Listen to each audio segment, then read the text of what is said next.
Dalam nama Bapa dan Putra dan Roh Kudus. Tuhan sertamu. Silakan duduk. Ibu, Bapak, saudari-saudara yang terkasih, di masa pandemi ini memang tidak dimungkinkan adanya pengakuan dosa secara pribadi. Dan saya juga sebetulnya merasa bersalah kepada panjenengan semua, karena pada masa Advent kita tidak mengadakan acara seperti ini. Karena rasa bersalah itu, maka secara mendadak saya memaksa seksi liturgi atau bidang liturgi untuk mengadakan ibadat tobat dan absolusi umum. Kenapa? Karena kita melihat bahwa gereja berusaha untuk membuka pintu. Pintu bukan hanya pintu tobat, tetapi pintu di mana orang itu mendapatkan kesempatan untuk mengalami kerahiman Tuhan. Maka pada kesempatan ini kita mengadakan itu. Ibu, Bapak, saudara-saudari yang terkasih dalam Yesus Tuhan, dalam ibadat tobat ini sebetulnya bisa dikatakan semacam dalam tanda kutip pengganti pengakuan dosa secara pribadi, namun hanya berlaku untuk dosa-dosa yang kecil. Dosa-dosa yang besar membutuhkan tetap pengakuan dosa secara pribadi. Karena ada beberapa dosa yang tidak hanya bisa dilepaskan hanya melulu dengan absolusi. Ibu, Bapak, saudara-saudari yang terkasih, maka marilah kita mencoba untuk membangun tobat kita, rasa sesal kita di hadapan Tuhan. Marilah kita berdoa.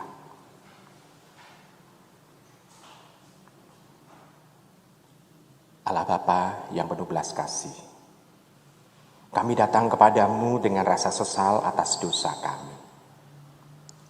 Kami seringkali berpusat pada kepentingan diri sendiri dan kurang mengarahkan hati kepadamu. Kami masih jauh dari hidup yang penuh kasih kepadamu dan sesama. Karuniakanlah sikap tobat sejati kepada kami, agar kami dapat menjadi anak-anak-Mu yang sejati, yang hidup sesuai dengan kehendak-Mu.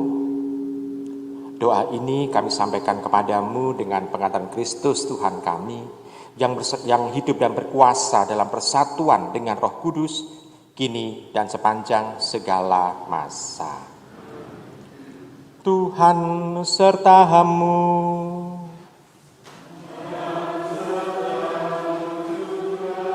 Inilah Injil Yesus Kristus menurut Santo Lukas.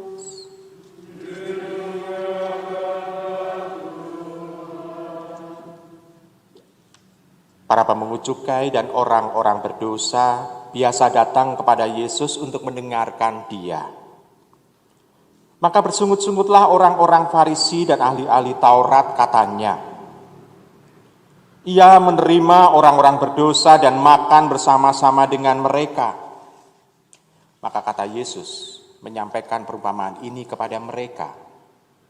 Ada seorang mempunyai 2 anak laki-laki. Kata yang bungsu kepada ayahnya, Bapak, berikanlah kepadaku bagian harta milik kita yang menjadi hakku. Lalu ayahnya membagi-bagikan harta kekayaan itu di antara mereka.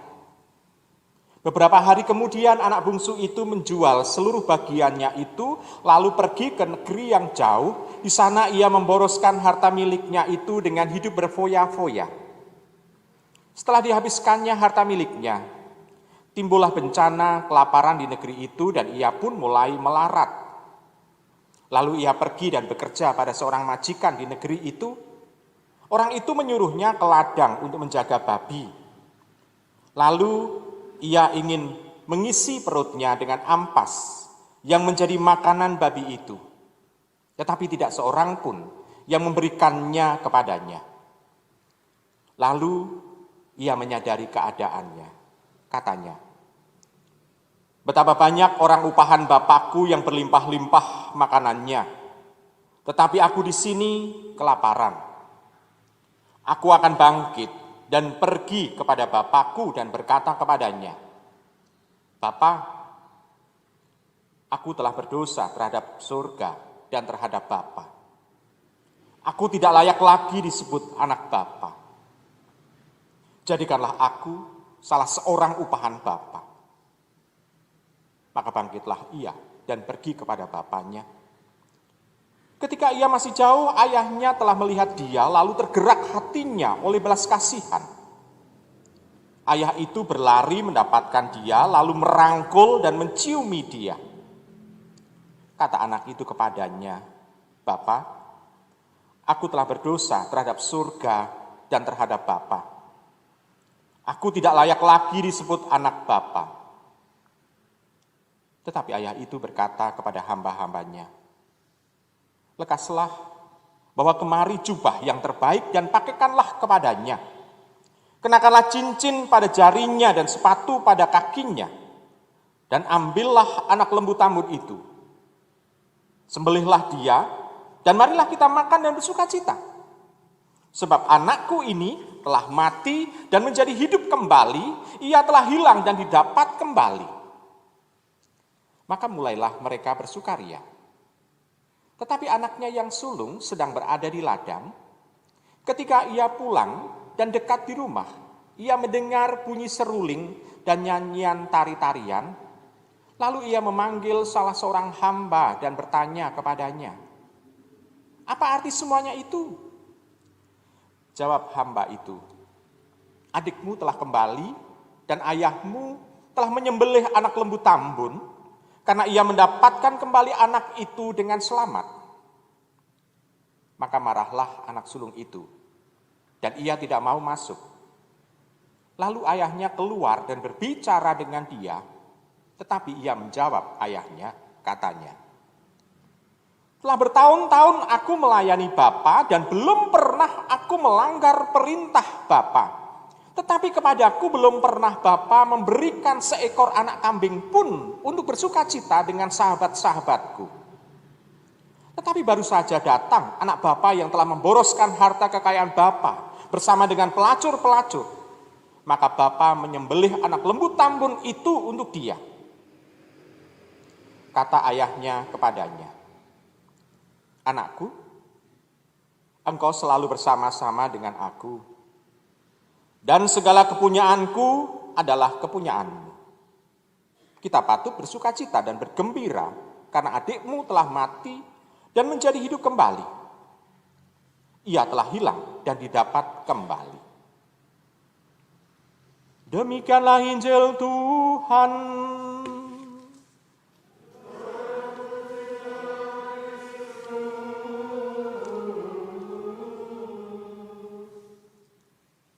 Ibu, Bapak, saudara-saudari yang terkasih dalam Yesus Tuhan, kita tidak akan membahas mengenai anak sulung maupun juga anak bungsu. Karena kita seringkali bisa memadankan diri kita dengan si sulung atau si bungsu itu. Tetapi kita mencoba untuk memahami sikap sang Bapa itu. Kita melihat sang Bapa dengan rela membagikan apa yang menjadi haknya dia belum mati kepada anaknya. Karena dia merasakan bahwa apa yang dia punya adalah milik juga anaknya. Maka dia dengan rela memberikan. Kita pun juga sudah diberi karunia oleh Tuhan. Semua adalah milik Tuhan. Dan Tuhan membagikan kepada kita. Namun sikap kita seperti anak yang bungsu yang seringkali justru menyia-nyiakan karunia itu. Namun Bapa tidak pernah kecewa. Dia tetap mau untuk merengkuh anak itu sebagai anaknya yang dekat dengan dia. Dia tidak pernah melihat apa yang telah dilakukan oleh anak-anaknya itu. Karena dia tahu bahwa dalam hidup ini, sekali dia punya anak, tidak ada yang namanya bekas anak. Seringkali yang lupa adalah sang anak itu. Demikian juga dengan Allah kita. Dia sang Bapa. Kita seringkali melanggar apa yang menjadi kehendak-Nya. Namun Tuhan tidak pernah meninggalkan kita. Karena sekali kita diangkat menjadi anak-anak-Nya dengan baptisan yang kita terima, dengan semua sakramen yang telah kita dapat, Allah ingin untuk dekat dengan kita. Allah tidak pernah meninggalkan kita karena kita anak-anak-Nya. Sikap sang Bapa adalah saat dia melihat anaknya kembali, dia berlari, merengkuh anak itu dan menciumi dia. Kita pun seringkali juga merasakan hal yang sama. Saat kita melakukan dosa, kita sadar melakukan dosa.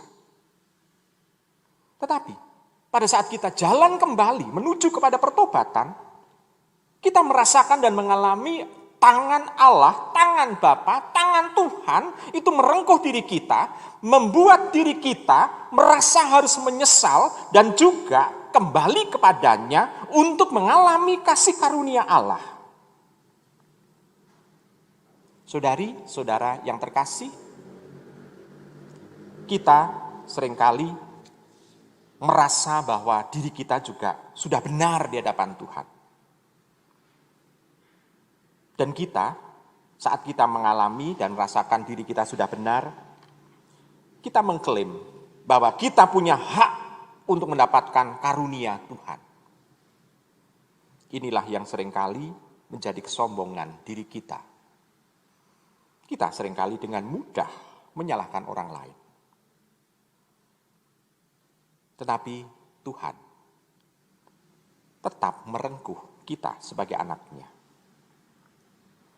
Walaupun tindakan kita penuh dengan kesombongan, tetapi Tuhan tetap mau untuk menerima kita apa adanya, karena kita adalah anak-anak-Nya. Ibu, Bapak, saudara-saudari yang terkasih, marilah kita coba sekarang memeriksa batin kita.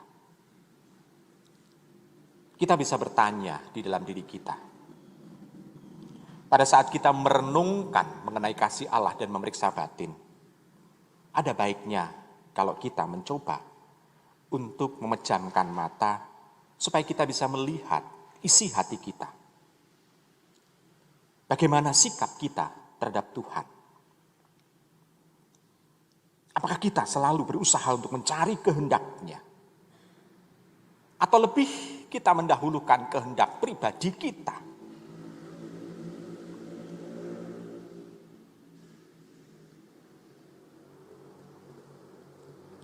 Apakah selama ini Tuhan juga sudah menjadi sumber dan dasar hidupku?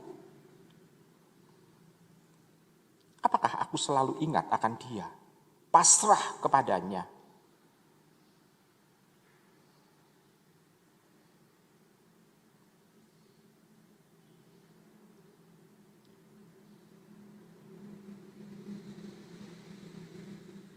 Apakah aku selalu menomorsatukan Tuhan? Dan juga bukan mencari penghiburan yang lain.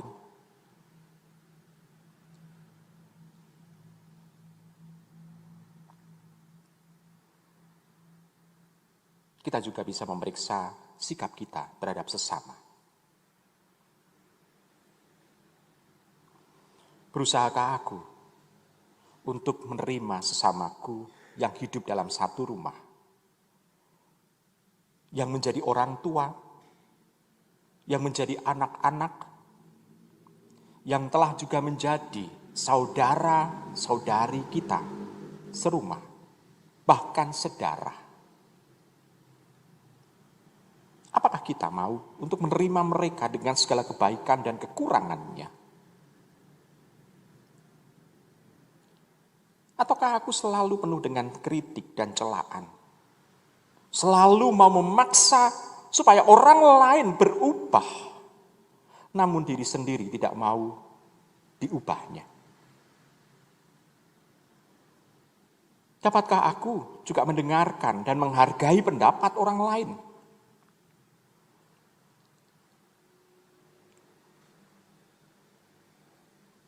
Seringkali aku cepat untuk mengadili, menilai jelek terhadap orang lain, melancarkan kritik-kritik yang kurang beralasan dan juga mengobar-ngobarkan rasa tidak puas di dalam hati karena tindakan orang lain.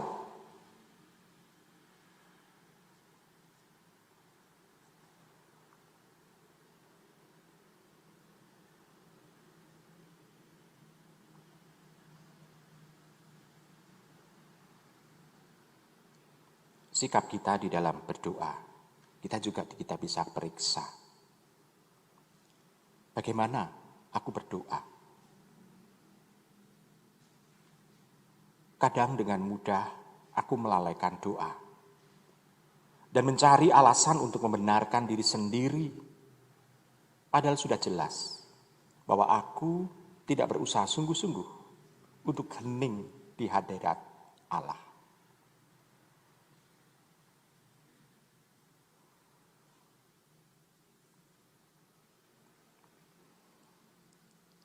Kita juga bisa memeriksa diri dalam hal cinta kasih.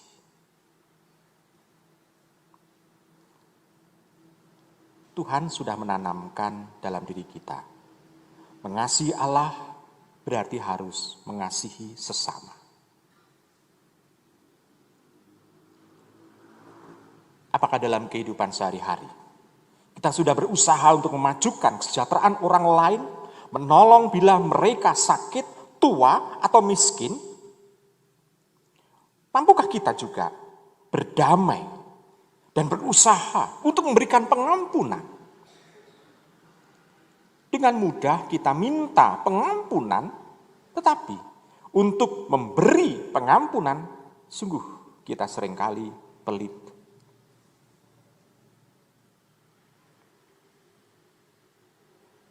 Apakah aku juga mau untuk terbuka dan mengakui dengan jujur kebaikan-kebaikan sesama yang hidup bersama dengan kita?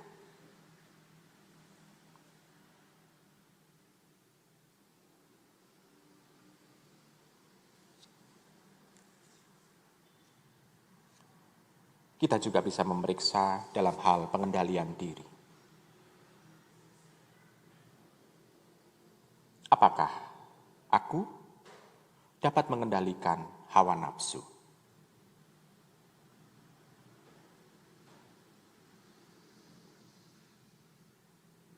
Apakah aku juga bisa hidup sederhana, hidup suci?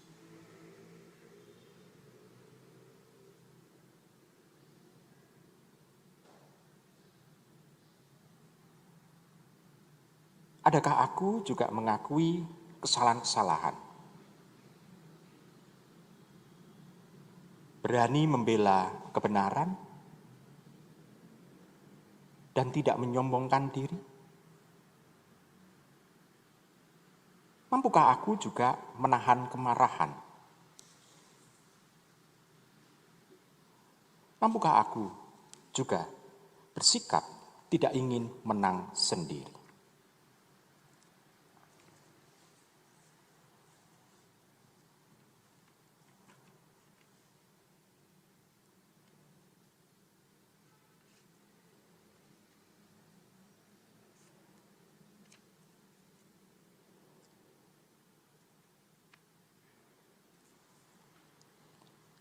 Marilah kita nyanyikan lagu Hanya Debulah Aku.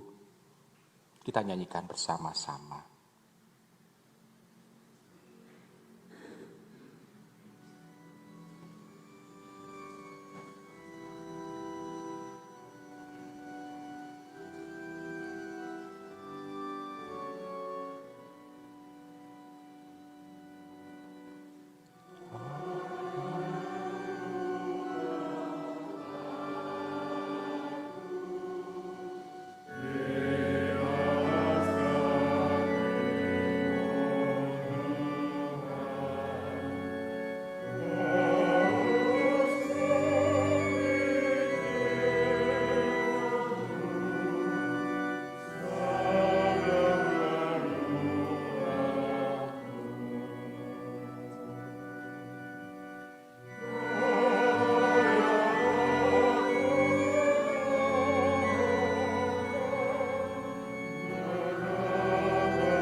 Kita hening sejenak sebelum kita memasuki liturgi tobat.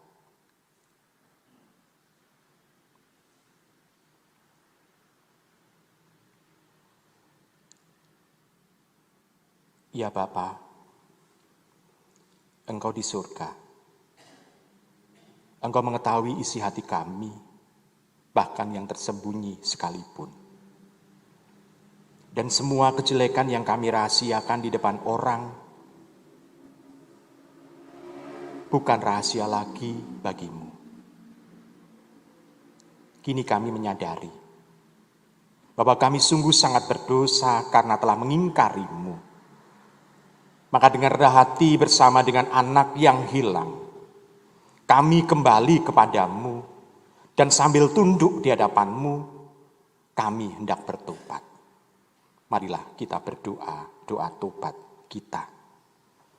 Allah yang Maha Rahim, aku menyesal atas dosa-dosaku, sebab patut aku Engkau hukum, terutama sebab aku telah menghina Engkau, yang Maha Murah dan Maha Baik bagiku. Aku benci akan segala dosaku, dan berjanji dengan pertolongan rahmat-Mu, hendak memperbaiki hidupku, dan tidak akan berbuat dosa lagi. Allah, ampunilah aku orang berdosa ini. Kita doakan litani tobat. Bapa, Engkau di surga. Kami percaya kepadamu dan mengharapkan belas kasihan-Mu, maka kami berdoa kepadamu. Kami terkurung dalam kesempitan cinta diri dan jarang mau untuk mencintai sesama dengan sungguh. Kami mohon ya Bapa. Kami mudah mengadili orang lain dan lekas iri hati kepada sesama. Kami mohon ya Bapa. Kami sering tersinggung dan sukar mengampuni. Kami kurang sabar dan cepat marah. Kami mohon ya Bapa. Betapa sering kami melalaikan tanggung jawab dan puas dengan pekerjaan yang tidak sungguh-sungguh. Kami mohon ya Bapa. Kami malas dan kurang berusaha karena kami mengejar kesenangan sendiri dan bukan kehendak-Mu. Kami mohon ya Bapa. Kami malas berdoa, dan hidup rohani kami seringkali bersifat rutin belaka. Kami mohon kepadamu ya Bapa. Meskipun kami dipanggil untuk hidup dalam rumah Bapa dengan akrab dan setia, namun sebenarnya kami jauh darimu. Kami mohon ya Bapa. Marilah kita simpulkan ungkapan permohonan kita dan tobat kita dengan kita bersama-sama menyanyikan doa yang diajarkan oleh Yesus kepada kita. Atas petunjuk penyelamat kita dan menurut ajaran ilahi, maka beranilah kita berdoa.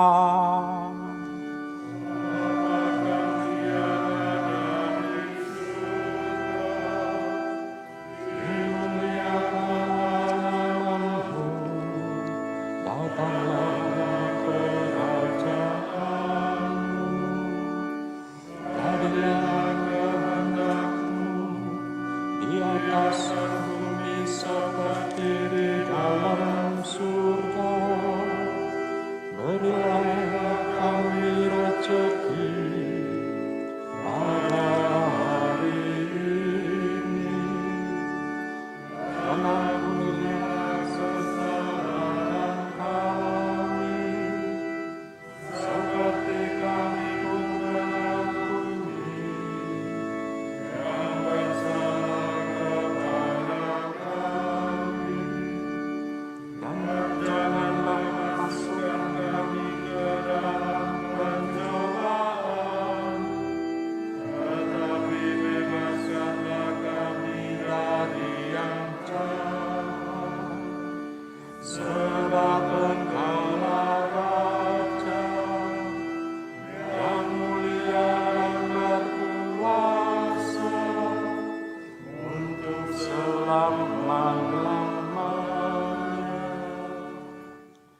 Marilah kita mohon pengampunan dari Tuhan. Saudari-saudara, Allah Bapa yang Maha Murah telah mendamaikan dunia dengan dirinya dengan wafat dan kebangkitan putranya. Ia telah mencurahkan Roh Kudus kepada kita demi pengampunan dosa. Atas nama Gereja Katolik yang kudus, Ia juga telah melimpahkan pengampunan dan damai kepada semua orang yang bertobat. Maka, atas nama Gereja Katolik yang kudus itu, saya melepaskan saudari-saudara dari segala dosa di dalam nama Bapa dan Putra dan Roh Kudus. Semoga kehadiran-Mu menyegarkan kembali hidup kami, sehingga dengan penuh semangat kami semua senantiasa mengejar apa yang baik demi Yesus Kristus Putra-Mu dan pengantara kami yang hidup dan berkuasa kini dan sepanjang segala masa. Saudari-saudara sekalian, Tuhan telah mengampuni saudara. Pelita hati kita telah dinyalakan oleh Tuhan. Pulanglah di dalam damai. Syukur. Marilah kita terus untuk membina sikap tobat supaya kita dapat menikmati damai dan berkat